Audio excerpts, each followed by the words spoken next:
we're here as forensic scientists. We're looking for information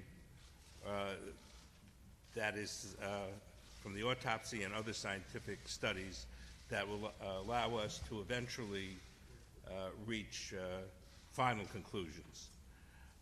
But the question that is asked to me most commonly in these types of situations, when somebody dies after an encounter with police, anywhere in this country, everywhere in other countries too, when it's predictable that there may be community concerns and that the parents of the decedent doesn't trust the government because the government that's caused the death, and they request a second autopsy, independent autopsy, and this is not uncommon. A third is very uncommon. That's going to happen today or tomorrow from the federal government, I understand. So that, and the reason for it is, as Mr. Crump has indicated, is that when there isn't transparency. I was medical examiner and chief medical examiner in New York City for some 25 years as I worked there. We had a number of these encounters. And what we found in New York City was that the sooner the information goes out, the sooner the family is talked to. The family has a right to know how their loved one died. This calms community and family concerns over cover-up or not getting told the truth. And very simple things are found on day one of the autopsy, as you know with other sudden deaths and gunshot wounds and stab wounds, that the next day the autopsy results come out and they answer these kind of questions. How many bullet wounds? And most important, did my loved one suffer? Pain and suffering is concerned. And we can answer those questions on day one on the basis of the injuries, such as when there's a damage to the brain, bullet wound to the brain, that causes immediate loss of consciousness at that point. And telling that to a family can often be very helpful at a trying time for the family. So that's why we were called. I must say, when we were called, Mr. Crumpet said they've been trying to get the FBI, the federal government involved without success at that time, and that's why they wanted me to come in. And shortly after we started the autopsy, whoops, Channel 5, I'm sorry. After we started the autopsy, then it was announced that they were going to do another autopsy, which is fine, because it shows the interest and the concern the federal government has in this kind of death. And you're all here because many black men die of accident, of homicide, every day in this country. And rarely, and never, as far as I recall, has the President of the United States got involved. The only other time the President got involved, I remember, was when Charles Manson did his thing, and you guys weren't born in those times, and he was very upset by it, but not in a civil rights way.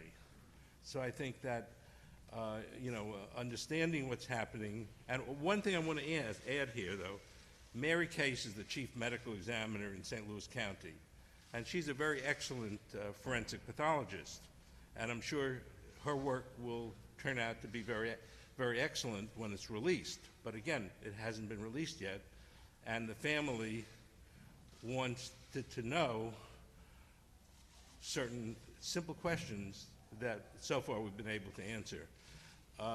Sean Parcells has been instrumental in the autopsy evaluation. I don't know if you want to point out anything on the anatomy of the gunshot wounds, that beautiful drawing. First of all, I'm Professor Sean Parcells, and I would like to thank everyone for bringing me into this case, and we're here for the family to answer questions about what happened to Michael Brown. And I want you guys to understand that when an autopsy is done, that we look at the body in an anatomical position. This is the anatomical position. This is not how we stand, how we walk, but medically speaking, we like to describe wounds this way. And as you all know, Dr. Bodden and I concluded that he was shot at least 6 times. We've got one to the very top of the head, the apex. We've got one that entered just above the right eyebrow. We've got one that entered the top part of the right arm. We've got a graze wound, a superficial graze wound to the middle part of the right arm. We've got a wound that entered the medial aspect of the right arm, and we've got a deep graze wound that produced a laceration to the palm of the right hand. Now these two, where the X's are, represent what Dr. Bodden and I feel are possible re-entry wounds. So the wound that hit the forehead right above the right eyebrow actually came out right around the right eye and went back in, and then it exited again right here in the jawline and came out and went back into the right shoulder. That's from one bullet. Now we have to confer that with the first autopsy. This wound right here to the side of the chest is also a possible re-entry wound. Now, which wound on the arm that correlates to, we're not sure. We have to correlate all of this with the first autopsy. And the other critical point that I want everyone to be very clear on is that this wound to the medial aspect of the right arm, just generally speaking, happened right about here, okay? So what Dr. Bodden and I feel that occurred, and by the way, this red mark is showing that same wound. This is not a separate wound. This is showing the same wound in the same location in that arm, but you're looking at it from the back. And as the attorneys were saying, there was a witness statement that said that he was walking away and the gun goes off and he kind of jerks. So the question asked to us was, could that wound occurred from him walking away and then he turns around? It's consistent with that. However, understand too that while the shot could have come from the back, because if I'm standing here walking along and get shot from that direction, you see I pull my arm up, it's in that same general area. The arm is a very mobile part of your body. So it also could have occurred when he was putting his hands up. So I put my hands up and you see where that wound is at. It could have happened if he put his arms across in a defensive manner. We don't know. And we still have to look at other aspects of this investigation before we can really start piecing things together. Dr. Bodden? Yeah, the attorneys behind me thought that there might be a question among you. We're here to seated young... Are any of these wounds inconsistent with the witness account that Michael Brown was shot while rushing the police officers?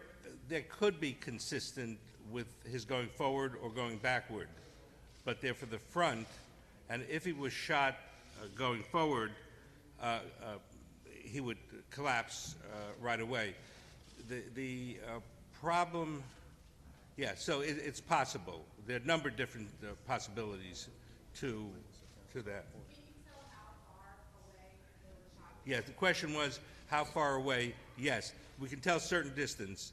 We can tell the distance from the muzzle of the gun to the body and the body's clothing. If there's the closer the weapon is to the body, the more powder residue there'll be on the body and the skin and the clothing.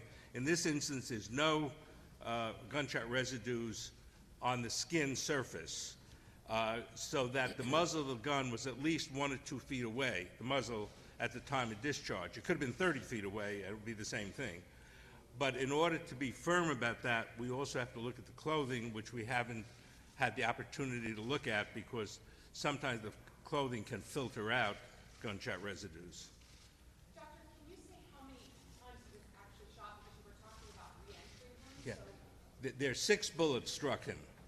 6 bullets struck, and 2 may have re-entered, and 3 bullets were recovered at the first autopsy, according to our report. There were the 2 head wounds and the bullet in the chest stayed in the body and were removed at the first autopsy from our examination of the body.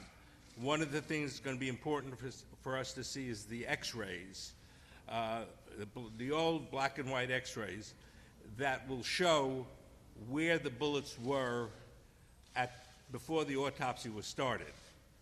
And that's documented in x-rays taken before an autopsy in a gunshot wound case. And we know those exist. We know these x-rays exist. Yes, I spoke with Dr.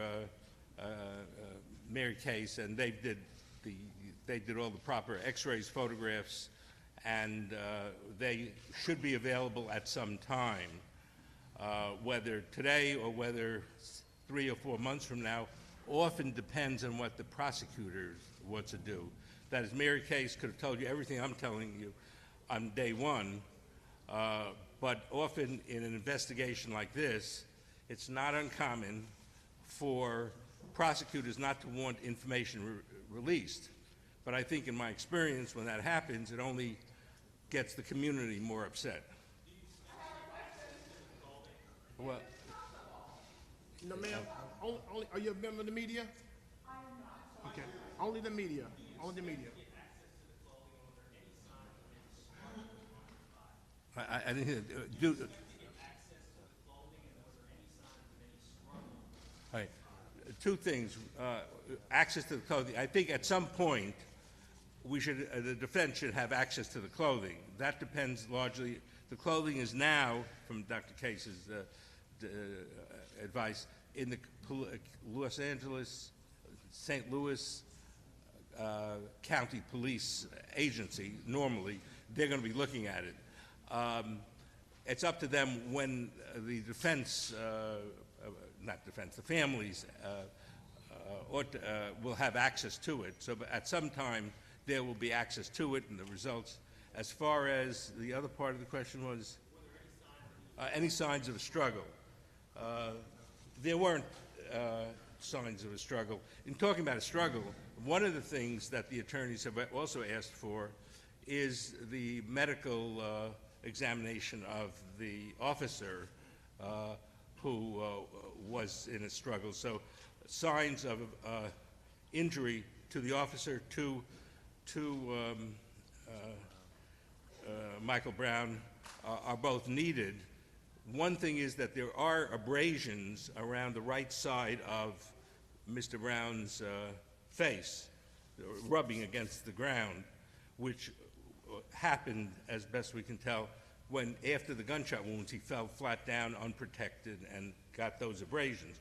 Otherwise, no evidence of a struggle, and it will be important in evaluation of the case for the medical exam and the FBI, for the defense, the family, to see what happened to the officer.